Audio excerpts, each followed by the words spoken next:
Hey there guys, welcome back to AFC Game by Game. This is my review of Arsenal's 3-1 victory against West Ham United yesterday.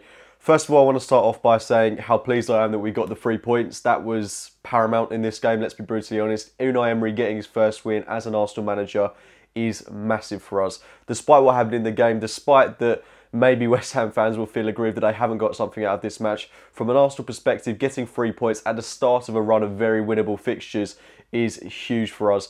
Now we go into these games, we've got a run of 7 fixtures. We play the likes of Cardiff, Newcastle, games that you would expect Arsenal to be picking up maximum points in. I think we've got 21 points available that we should be picking up maximum points from. But based off today's performance, I do think we have to manage our expectations. I think it's going to be very tough for Arsenal to pick up maximum points based on what I saw yesterday at the Emirates Stadium. I think realistically we're maybe looking at 15 to 18. I don't want to put a damper on things at all, but from what I've seen of this squad so far, and as what I've said throughout this whole season, even though it's been quite short so far, it is going to take time, and yesterday just clarified that for me. I'm still confident that we're improving, and I'm feeling a lot better about things under Unai Emery. I like his ruthless approach. I like what he did at half-time, taking Iwobi off, bringing Lacazette on, bringing Torreira on. But I think we've got a system that is so blatantly obvious now that it's going to work by playing a Lacazette and a Aubameyang. I'm just bewildered that he doesn't play it from the start. I looked at the team lineup again yesterday, and it was the same as what we played away from home at Stamford Bridge, which in the first half, apart from the comeback, didn't really do us any favours. I don't think Aubameyang has got the credentials to play as a lone striker, especially in a pressing system. He looked lost in that first half. I love the guy and I love what he brings to the game, but he did look like, you know, he looked lost. There's no other way of putting it. I don't think he offered a lot to the game. But then again, Arsenal, throughout that first half, I really think we struggled. Defensively, we were woeful. We were really poor. West Ham should have had at least 3 goals in that first half. They got that one from Arnautovic, which was far too easy. It was similar to the goal that Man City scored against us on the opening day. Just so simple, coming across goal and then shooting it past Petr Cech, who I think should have done better personally. Getting it low down past him, given his age now, he really struggles to get down in time. So it was simple for Arnautovic to make it 1-0. But Snodgrass had a clear-cut chance. Lucas Perez in that second half had a clear-cut chance, and Mikel Antonio had a clear-cut chance to make it. I think it would have been 2-0 to West Ham at that point. So yeah, it's quite worrying on the defensive side. I really would be intrigued for us to play maybe someone like Mavropanos or Rob Holding. I don't think Mustafi and Socrates are poor defenders at all. I do think they're very good individuals, but in this system, I don't think it works for us. And it sounds weird, but I don't think that League Cup game could come any quicker for us. We don't know who we've got in the League Cup yet, but we need that experimentation, I feel. I want to see what Holding and Mavropanos can offer to this side, because I want to see a new system at the back. I know that obviously we want these players to play together, we want them to gel, but I just don't think they're working. I'm not convinced by it. And for me, I really would like to see Holding or Mavropanos given an opportunity. I think they'll get it. They will get it in the League Cup, but I would like to see maybe one of them come into the first team at some point soon, just to see if we can restore some balance to the defence, because the lack of understanding there at the back is really quite worrying. A better team finishes that game in the first half, and we come away absolutely embarrassed at home. Thankfully, not to discredit West Ham, but it was West Ham, and we've come away with what's a very flattering result in the end. Going back to the team lineup, it was, as I say, it was the same one that started at Stamford Bridge with Aaron Ramsey coming in for Mesut Ozil, who was apparently ill. I'm not going to dwell on that too much. If he's ill, he's ill. I don't want to read any more into it than that. And Ramsey, it was an interesting role for him, playing at the tip of the sort of midfield three. I thought he did okay.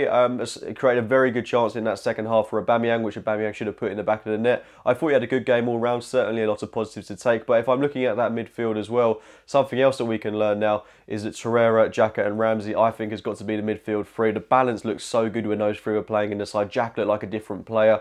I thought he was probably the man of the match. He created some fantastic opportunities. His passing was superb. What he brought to the game, his distribution was all round very good. And Torreira looked excellent when he came on. I think it's time now that I don't want to say drop Guendouzi, but I think it's time that we look to more senior players. So someone like Torreira, I know he's young himself, but still, it'd be good to see him come into the team and we can finally see a midfield three of Torreira, Xhaka, Ramsey, because I think that potentially, if it works and it gels, could be one of the most exciting midfield threes in the league. Guendouzi has had a fantastic start to his Arsenal career, and he's absolutely bossed it against teams like City and Chelsea. I do think he struggled yesterday, still, you know, put in a very solid performance, but I do think there were times where you could see that maybe he's still adjusting to the Premier League. He's a 19-year-old rookie, let's not forget that he has just come out from League 2 in France, so it's unfair to really put loads of pressure on his shoulders. I do think it's now time to not drop him, as I say, but just to manage him a little bit better. I do think that midfield three that I previously mentioned will work well for us if we do play it sometime soon. It's certainly the midfield three I'll be looking to start against Cardiff next week. Regarding the rest of the game, that first half, as I say, we should have conceded about 3 or 4 goals. We really were that poor. The defence is exceedingly worrying, but we managed to get a goal back. Brilliant cross in from Bellerin to Monreal. Monreal certainly took his time with this one, but put it in the back of the net to make it 1-1, and I was delighted with that at half time because we had been that poor. If we were playing any other team, as I say, this game would have been over by half time, but we went out into that second half, and with the addition of Lacazette onto the pitch, who came on for Iwobi, who I certainly don't think was poor, but I think it was a sensible substitution to bring on Lacazette and playing with Aubameyang. And unfortunately, if we are going to do that, someone has to get sacrificed. In this instance, it was Iwobi, unfortunately. But in future, I mean, given how well Iwobi's been playing recently, I'd maybe look to drop Mkhitaryan. I don't think he's been overly convincing as of late, whereas someone like Iwobi is really starting to come into his own now. But in that second half, we looked so much better with 2 strikers on the pitch. Even though Aubameyang was pushed out wide, he just feeds off Lacazette so well. Lacazette looks so hungry to score. He looks so determined. His hold-up play was brilliant. And I think he offers something that none of our other strikers can. And he's just too good to be sat on the bench. It's that simple. Him and Aubameyang, they have to play together.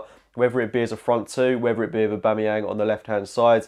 I just think this 4-3-3 is a bit too predictable at times, and we do, you know, the midfield is too far away from the attack, and that's quite worrying. The link-up play, the balance, the cohesion within this team is still miles off in my opinion, but we do look that little bit better when we've got Torreira and Lacazette on the pitch. So going into that game against Cardiff, those are 2 players that it's nailed on, they've got to start. They just simply have to. I'm not convinced by the team lineup that we started yesterday. But we did manage to get 2 goals. First of all, excellent work by Lacazette on that left-hand side of the pitch, playing it off Diop into the back of the net. It was unfortunate for the defender, but it's a goal that I'll certainly take. It pretty much summed up Arsenal's performance in this game. And then the icing on the cake through Danny Welbeck with what was an excellent finish in the end, a great cross in by Bellerin. And again, like Monreal for the first goal, took his time but managed to put it in the back of the net excellently.